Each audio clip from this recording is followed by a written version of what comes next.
the poor widow. Towards the end of the life of Jesus, Jesus came into the temple, and he said to the disciples, "Be careful of the scribes who walk around in long robes and who love to be greeted when they walk through the market, and they want the best seats in the synagogues." That's like where the Jews met, it's like their church. "And yet they take money from widows, women who'd lost their husbands, and they just pretend to make long prayers. These will receive greater condemnation." So when Jesus comes back, these people will be resurrected, and they will have to explain themselves to Jesus, and they will not be allowed to be in God's kingdom. So when we do anything for God, we shouldn't do it just so that others think good of us, like praying so that other people will see us pray and things like that, and wanting the best for me.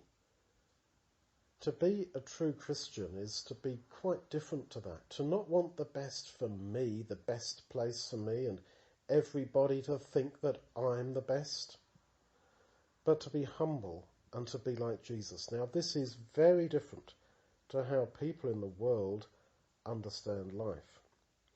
Jesus sat down in the treasury in the temple, and he watched how the people came into the treasury and threw money into the big collection trumpets. Well, they had big things like trumpets, and the rich people would throw in lots of coins, and they would go clatter, clatter, clatter, clatter, and it would make a big noise. So these scribes and the Pharisees, those who wanted to be seen of men, they came in and in front of everybody poured in lots of coins into these big trumpets to show that I'm being so generous to God. And then a poor widow came in, and she threw in 2 tiny little coins called mites, which together make a farthing, very small, and they wouldn't have hardly been heard. 2 little coins, click, click.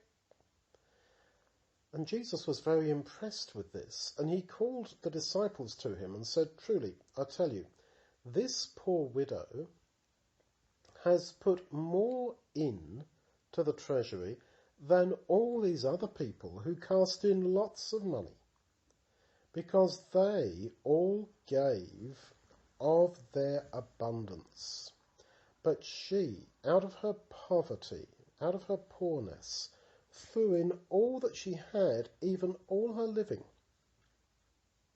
So this poor old lady had given her last 2 coins, and it seemed nobody noticed. But Jesus did notice. So when we do something for God, when we give what is a lot for us, Jesus notices. He's very sensitive to that. And in the eyes of God, it's not a case of how much you give, but it's how much you give compared to what you've got.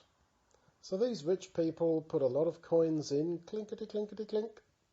They went in the trumpet, made a big noise, but they had lots of money and gold back at home.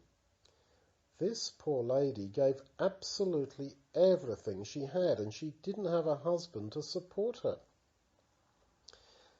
So, in the eyes of God, she gave more than everybody. And Jesus went out of the temple, and one of the disciples said to him, "Master, look at what great stones there are, and what kind of great buildings there are in this temple." And Jesus replied, "Do you see these great buildings? There comes a time where there won't be left one stone upon another which will not be thrown down." So all the things that seem to us so stable, and yes, this house, that big building is going to be here forever, it will all come down at some time. And especially when Jesus comes back, everything like that is going to be shaken and will all come down. So people spend their whole lives to try to get money to buy A great house may be made of big stones that looks very impressive, but it's nothing, and it will all come down.